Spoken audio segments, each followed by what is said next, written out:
Okay, good morning, everyone. My name is Kim Mabon, and I am the board chair of the Corona Chamber of Commerce and owner of Creative by Design. We're excited to have you join us here today, and I'd like to share a few announcements before I turn it over to Jeff to share on our annual legislative platform and redistricting. Today's event is sponsored by On-Site Computing. On-Site Computing provides IT services to small and medium-sized businesses in California and remote cloud services to businesses throughout North America and Asia. Their goal is to help businesses use technology to run more efficiently, become more competitive, and better serve their customers. They offer over 15 different types of IT services, all of which are fast and reliable. Thank you, On-Site Computing, for sponsoring this meeting. A reminder to please use the chat button to ask any questions, and send your questions to Chamber Host, and we will verbally ask them at the appropriate time. This Friday, November 12th, we will honor all veterans in active duty. All those who have served our nation's military are invited for free with pre-registration. We have over 230 people registered to attend and a jam-packed schedule, which you don't want to miss. Please visit the link on your screen or the bit.ly in the chat for more information. Our last Coffee with an Entrepreneur of the Year is coming up on December 13th. We are excited to announce that speakers will be the incredible Stacy and Ray Bass. This duo founded Boost Training in 2011 and since then have seen it reach unimaginable heights. Register now to come hear them speak at the bit.ly on your screen. Join us for the Jimmy Kimmel LA College Bowl. It kicks off in just over a month on December 18th. The game will be held at SoFi Stadium and starts at 4:30, but the gates will be open at 1:30 for a unique fan experience. Tickets are now on sale for as low as $40. Nonprofits who are members of the Chamber can also partner with us to promote the game, as well as their nonprofit, and receive earnings from the ticket sales. And don't forget, when we reach our goal of 400 tickets sold, Anthony will very reluctantly shave his beard. Learn more at the bit.ly on the screen. If you are a guest and not currently a member of the Corona Chamber, we welcome you to join our Chamber family. Meetings like these are just one of the many benefits to being part of an active, thriving organization like the Corona Chamber. Please reach out to our Membership Development Coordinator, Robert Yanez, and he can review the many incentives for both joining and referring businesses to join. Or if you're already part of the Chamber family and you want to learn about the many ways the Chamber can help you market your business, please contact our marketing and sponsorship specialist, Tammy Harwick. I would now like to introduce our legislative advocate, Jeff Gibson. He keeps up with all of the movement happening locally, regionally, statewide, and federally. With Jeff's thorough analysis, he helps us act timely on projects and initiatives that help make a difference in shaping our community.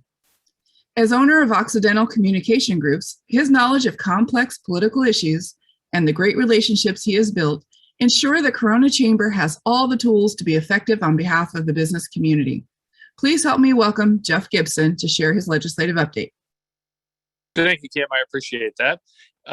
Hope everything's going well for everybody on the call. Let's just jump right in. So our legislative platform informs everything that we do. When we decide to take a position on a bill, we look at it as if where it fits within our platform.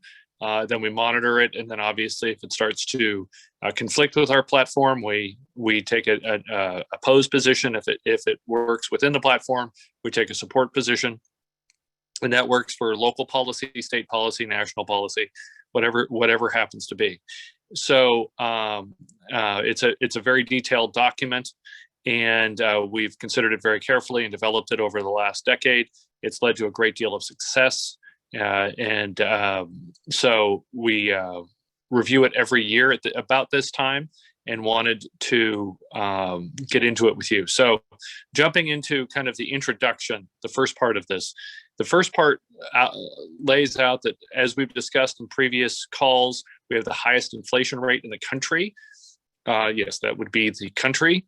It's about 20% higher, and it's actually all inflationary measures that have been reported between last month and this month indicate that we're looking at a historic rise month over month in inflation. So the state, so we are unfortunately in a preview of what's going to be happening to the country. So the good news is you're already prepared. The bad news is we're living in it. The second item there, obviously, is we have one of the highest taxation rates in the country, and in fact, with recent increases in the gas tax, you are looking at we are the most taxed people in the United States of America.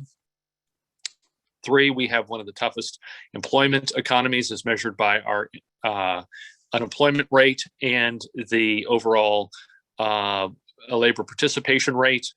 Again, none of these are really all of that. They're not really news to you. We are looking at additional shutdown risks.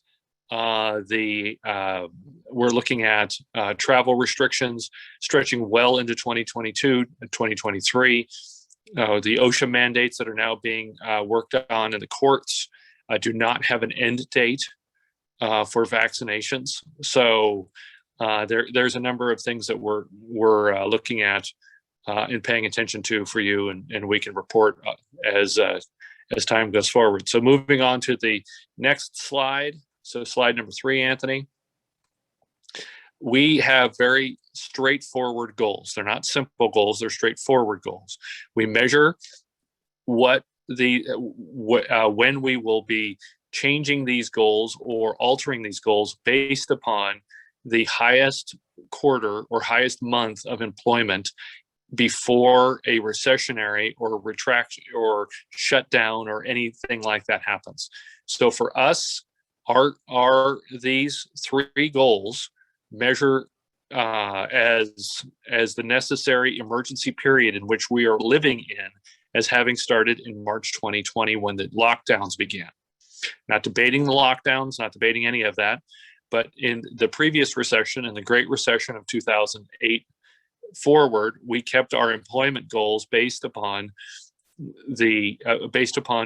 employment in July of 2007, because at the time that was the highest number of Californians employed and the lowest number of jobs open in that economic cycle. And so despite us technically being in a recovery for almost 10 years, it took 10 years for the state of California to provide as many jobs as it did in the summer of 2007 for our residents, as measured by the federal and state governments. So in that recessionary period, in that retractionary period, that's what we measured it by. We're measuring by the same here. We know that there's job growth. We're not disputing any of that.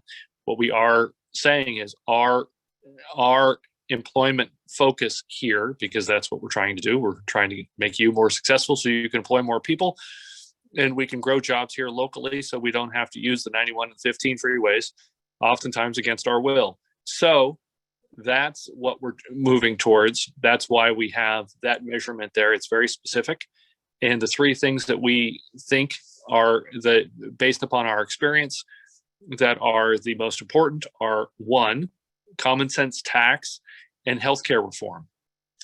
And number 2, it's fairly straightforward.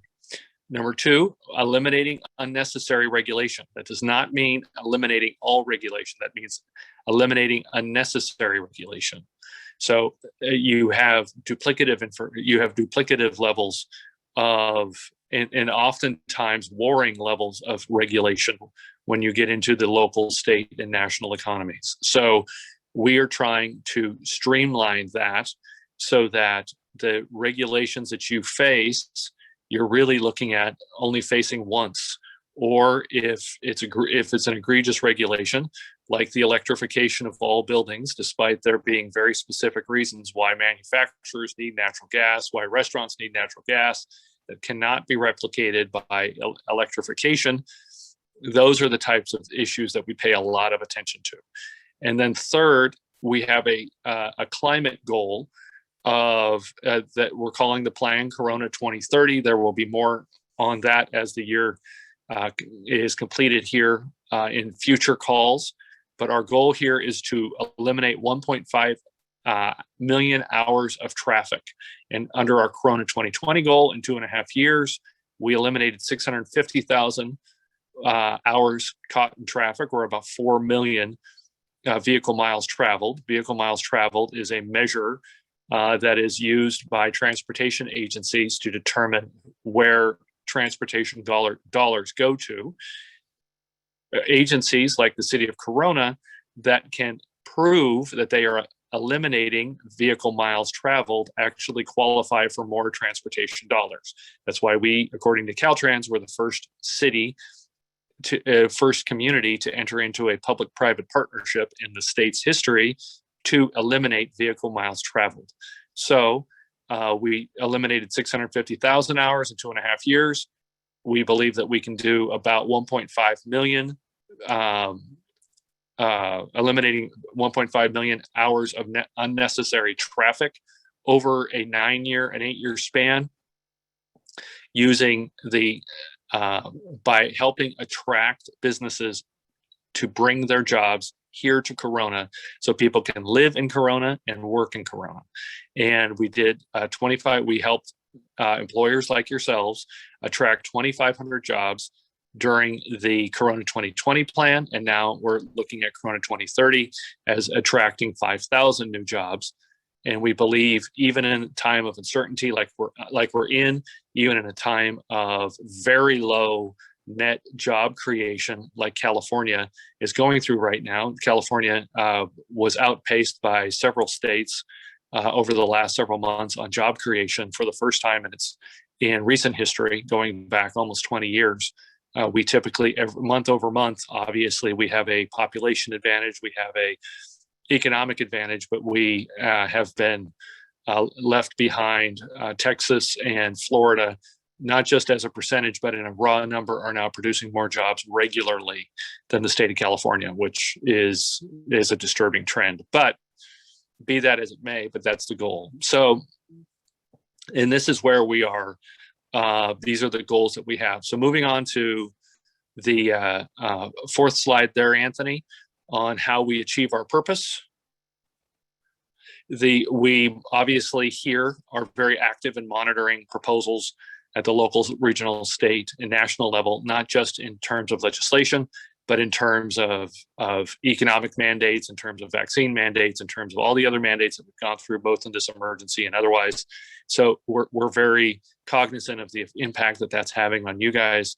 A lot of times people on the call or elsewhere have other suggestions for us to monitor, and we monitor those too very regularly. Two, we sit down on a very regular basis with leaders from around the region and the state and nationally. In the years past, when that was allowed, we have had a very active Sacramento and Washington, D.C. presence. We have it now, but through Zoom, not just because one group or two groups are constrained, but because, for instance, the state legislature itself up in Sacramento has actually moved buildings. They no longer are at the state capitol, other than the members themselves meeting in the traditional locations. Their offices have been moved across town. So, and they are cut off from the public completely. So this is a time this is a strange time we live in, obviously. So while that's going on, we are very actively working with the members of the state legislature that represent us and those that represent our interests. So, and then third, we report out monthly to the chamber board on progress. And oftentimes many of the board members are here on the call themselves. So Anthony, to this point, do we have any questions? We have one question at this point, and it is why the emphasis on attracting new jobs when we can't get applicants to fill the jobs that are available in the area now? So that's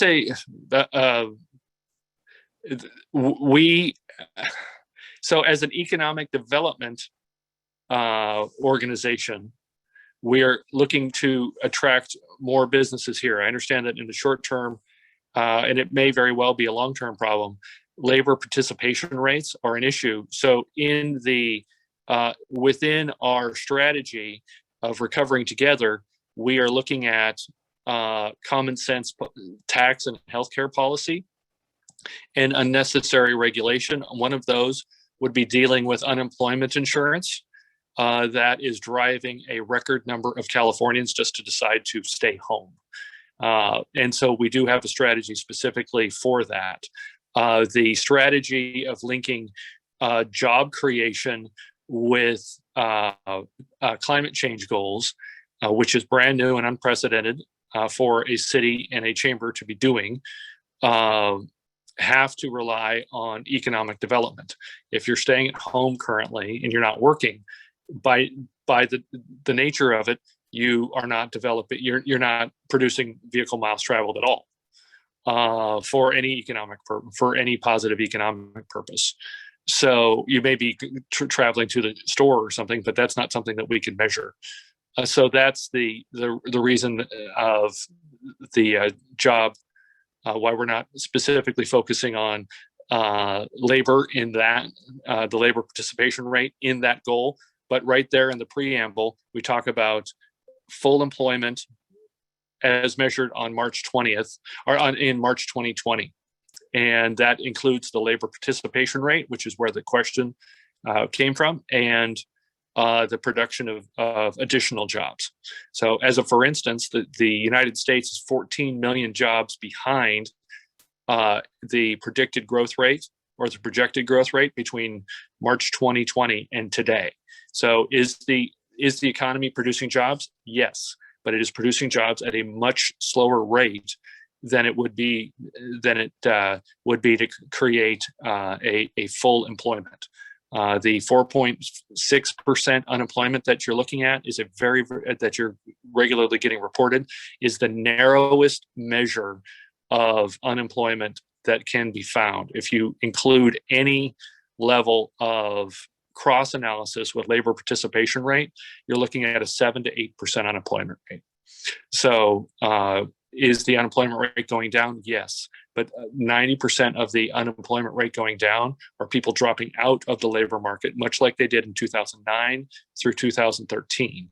They didn't start re-entering the labor market in any large number until 2017. And so that was one of the things that we were lobbying on, to remind people, hey, there are a lot of people that are still sitting on the sidelines and living off of unemployment benefits and other benefits that if those were modulated, they would re-enter the labor market. So very good question. So moving on, any other questions? There are no questions. Okay, so moving on to the fifth slide, which is development. So the governor has set a goal of 1.8 million housing units to be developed statewide by 2028 through the state and regional process that he and the state legislature and the national government have outlined. Corona was assigned 6,078 affordable units to be produced between now and 2028, and which is a roughly 12% increase in the overall housing stock. That would be a historic rise in the number of housing units available in the city of Corona, and a historic rise in the number of affordable housing units. When you understand that most of the affordable housing in the United States is produced as a part of a larger commercial market rate project, then you realize that Corona isn't being conditioned to produce about 6,100 new homes. It's being conditioned to produce about 35,000 new homes against the 51,700 or so that are the 51,504 housing units, which are counted in our overall housing stock. So a 75% increase within an 8-year period is an unprecedented goal. The 1.8 million is an unprecedented goal for housing production within a period of time of less than a decade. And we're already falling very well short of that as a state. But while the state is not under any sort of legal constraint from itself, Corona is. So we are being very active in working with the city and trying to support their effort to live up to their standards, while at the same time, later in this, we are working very actively to qualify. And one of the reasons we have the climate change goals is so that under scoring, we can score higher for more transportation funds because, again, humanities major, but I'm presuming that if we're producing 35,000 housing units, that's going to be a strain on things like the sewer system, on things like the road, the local roads, and the state and national transportation corridors. All of these items need to be thought of as a organic whole because they can't be produced singularly. And so that's what we're spending a great deal of time on. So, and so, I'm sorry. Yeah, I've got a question about that. Is this a good place to? Sure. Usually you would just send it to the host, but what's the question? Oh, my apologies. Sorry about that. So I'll do that next time, Jeff. Sure. So my question is, to what extent you would recommend that the chamber work with the city to identify annexation opportunities? Because typically to get this many more units, annexation of an unincorporated area of the county might be preferable to building up where we already have density in the city. So very good question. Annexation, and I was the incorporator for the city of Eastvale. The annexation opportunities for the city in the short term are very limited, but these are new units, so we can't. These are in literally the short term. So this year, the city will be adopting its housing element. I've spoken to several members of the city council and city staff about that specifically and how they're going to respond to those items. There are a number of strategies that the state has used to constrain their choices. So basically, there's going to be a lot of it's a pretty firm requirement from the state that we exchange housing, industrial areas that may be older for housing, that you produce a great deal of density. So that's really the goal here. So yes, I completely understand annexing areas has been a traditional strategy, right? You go out and you annex the open space or items like that that may not have current planning on them. But yeah, we're very constrained in that term. And the county itself, and the land that we would be annexing, the county of Riverside itself is under the same order. So if we annex land from the county, we would be annexing land that would have a similar density requirement on it. So yeah, no, it's a very good question, but yeah, it's a tight issue. So and thank you for that. So then moving on, if we don't have any, Anthony, do we have any others? We actually do have one more question that came in, Yeah. and is the housing requirements part of a larger strategy by the state to take over local control? Is this purposeful on the state's part? It's very purposeful on the state's part, and it's part of a 120-year struggle between state and local agencies. At various different times, the state has actually tried to eliminate local agencies. Yes, so they're trying to, because you don't suffer the consequences of being followed. If you are a state regulator, for instance, the likelihood that someone is going to follow you through your local grocery store saying, "Why did you do that to my park?" Or "Why did you not put a stop sign? Why did you put a stop sign in front of my house?" Or "When are you going to fix my pothole?" You don't. Serving in local government is the single toughest job that with the lowest amount of resources, because you are so local. So there's a fair amount of disconnect between the two levels, and the state looks at it and thinks, "Why isn't there more housing?" And very rarely do they look and they see, for instance, the state is fallen out of love with single family resident zoning. Well, why was zoning so restricted in the first place? Well, it was restricted in the first place because the state issued the most restrictive zoning codes in the United States of America. Okay, so if we gave more flexibility to locals to do that, to deal with their zoning issues, could they have come up with different solutions? Well, sure, but that would be the state legislature giving up some of its control, and naturally it does not want to do that. So in any case, that's kind of, yes, it is a grab at local control, most definitely. So, okay, moving on. Transportation infrastructure and energy. Obviously, if we can't get there, and if we can't drink water, or we can't get energy into our homes, or we can't see the big, beautiful images on our iPhones, or we can't even turn on the lights, people start to notice those things, and they don't want to buy the 35,000 new houses that may or may not be coming to the city of Corona. And so very, very key. By the time the 2030 plan has run its course, if the state of California stays on its current policy course that it's on, it will be illegal in the state of California to buy a vehicle, any sort of vehicle, including any sort of truck or anything that has an internal combustion engine in it. So again, humanities major trying to understand that when you're putting 75 million cars, or the equivalent thereof, on the electrical grid, I'm fairly certain that that's going to use more energy, and specifically baseload energy. And so as a matter of policy in this state, in the last 3 years, we have taken 16% of our local energy production offline, and our baseload energy production, 16%.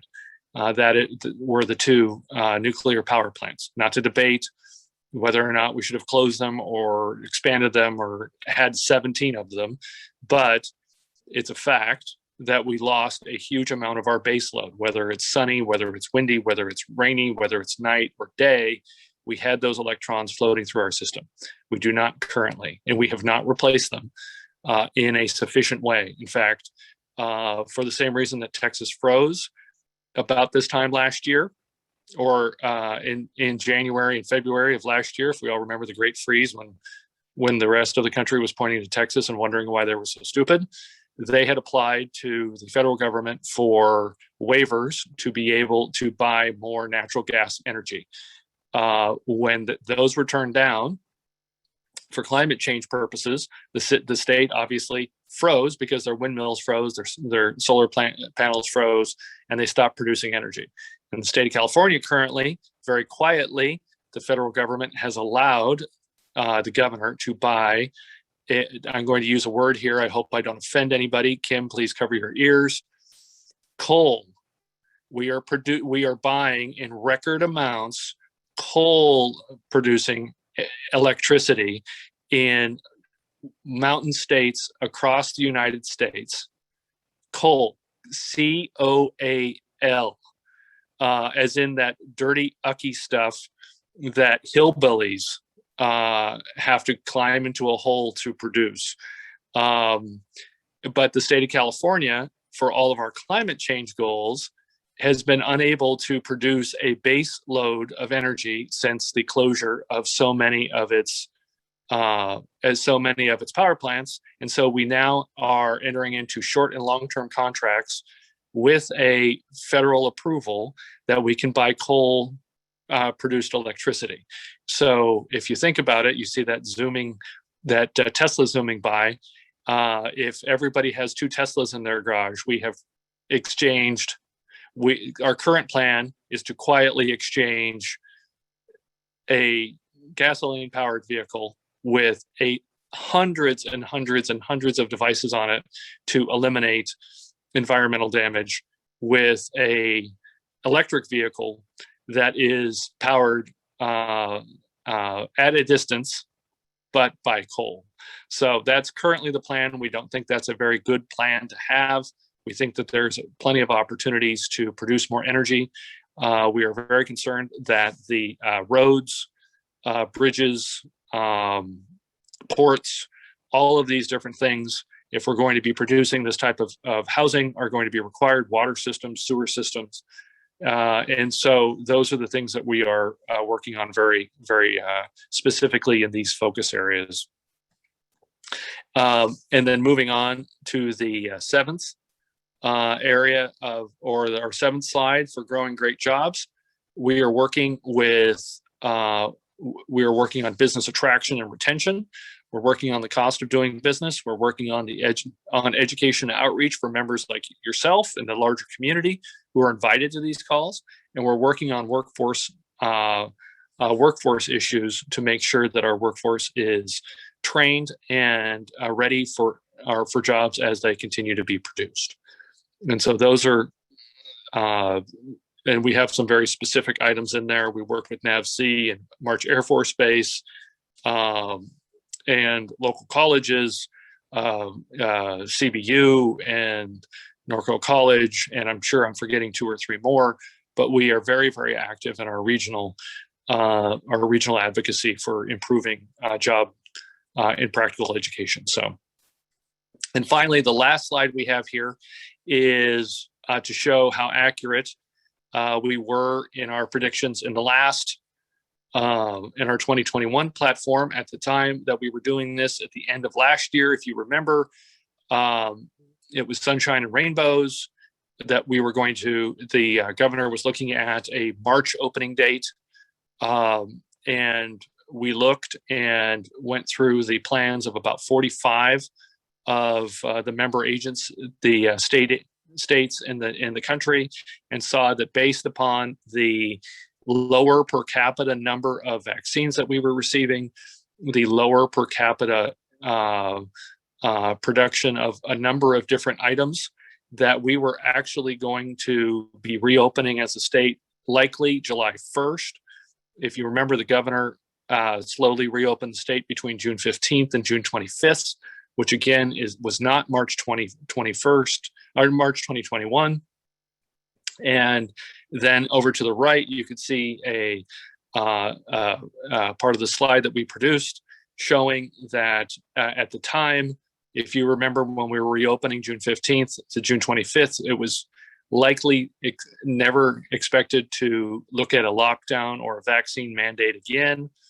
But we looked at it and said it's very likely that this is a policy that they're going to be looking at, that the leaders in the state of California, especially, and likely in the current administration, are going to be looking at, because you're looking at, based on the rate of vaccination, a Q4, we would be going over 75% of vaccinations. And given that we aren't placing any priority on understanding who has natural immunity and who does not, the only measure for herd immunity currently are the number of vaccination doses that are delivered to end users like hospitals, CVS, Costco's, et cetera. And so that's how we're determining how herd immunity is working, as opposed to other on a large scale, as opposed to measuring herd immunity through who's had it, who's recovered, who has antibodies, how long do those antibodies last. There are studies about that in specific cases and in specific countries, but as a larger nation, vaccination is our measure for herd immunity. We predicted that would be much closer to October, November, December of this year. We just crossed over 75% vaccination rates in the state of California and in several other states. So we were very, very accurate as far as that's concerned. Happy to answer any questions, Anthony, or let everybody look. Yes, we actually do have one question, and that is, with population deficits happening in California now, is there any argument against the governor's plan to basically push those 35,000 housing units? No. No. The short answer is no. No. The governor produced in 2019, in January of 2019, he produced a emergency order, an executive order, declaring a housing emergency that was enshrined into law, into a series of laws in 2019, 2020, 2021.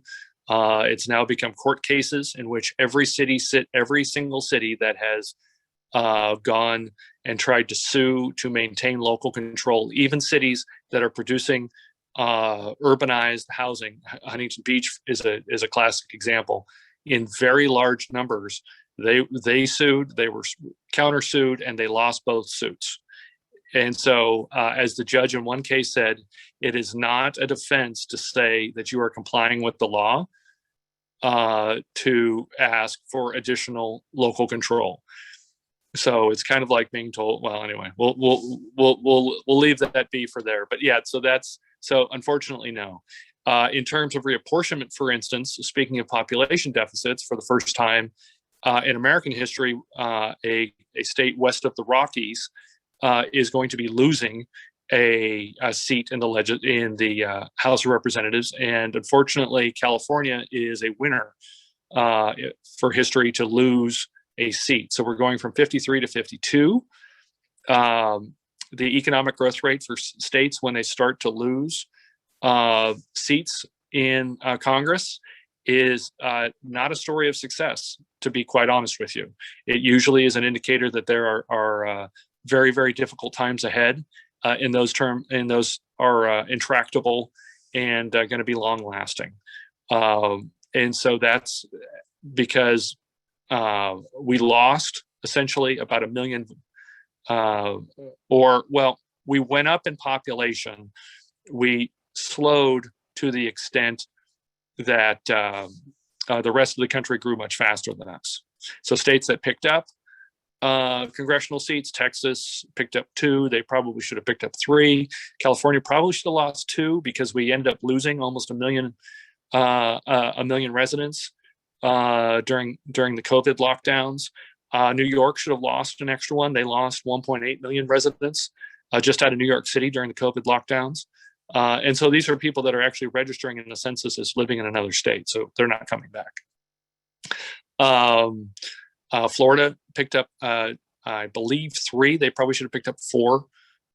Most of the rest of the South were where the pickups were. But again, either Rust Belt or New England or the Mid-Atlantic states that typically have lost seats. Obviously, they have not picked up population since they very consistently started losing seats in the 1960 reapportionment. So we're going through a process at the local, state, and federal level of reapportioning your House of Representatives seats from going from the largest to the smallest. The county Board of Supervisors seats, which actually in Riverside County represent more population than a member of the House of Representatives. State Senate, State Assembly, all the way down to, in the case of Corona, City Council districts. And they both must be equal in terms of there's 3 tests. They must be equal in terms of population. They must be equal in terms of what's known as a community of interest. So you can't stick one part of town that really doesn't have anything to do with the other part of town together, where it can be avoided. And then third, they must echo the ethnic diversity within the community. So you can't have all one type of ethnic demographic in one seat as opposed to the other, unless there is a specific geographic reason. Sometimes, there is a portion of a town in which an ethnic group lives in and they don't live anywhere else. So that gets to be a little bit difficult, but we're in the midst of those negotiations on a number of different levels. So we will have more to bring to you in the coming weeks. So any questions? Any other questions? There are no other questions. Great. Thank you so much, Jeff, for providing us with those updates. As always, you can reach out to your local representatives, Assembly Member Sabrina Cervantes and Senator Richard Roth, both of whose contact information is provided on your screen. Before we end today's program, let me share with you about those who are on this call. We had Brad West representing Assembly Member Sabrina Cervantes, Norco College President Dr. Monica Green, Pete Cervantes with the Riverside County Office of Education, Tim Gramling, CBU Dean of Jabs School of Business, Kimberly Davidson from the City of Wildomar. Once again, we'd like to thank today's sponsor, On-Site Computing. They provide the tools to meet every aspect of your technology needs and help businesses to not only cut costs, but also increase productivity through efficient processes. Learn more at onsitecomputing.net. If you would like to sponsor a future business briefing, please contact the Chamber. Register now to join us next Wednesday, November 17th, as we will give an update on the federal infrastructure bill. If you would like to rewatch any part of today's program or would like to share it with others, it can be found on the Chamber's YouTube page. Thank you everyone for attending. Our meeting is adjourned.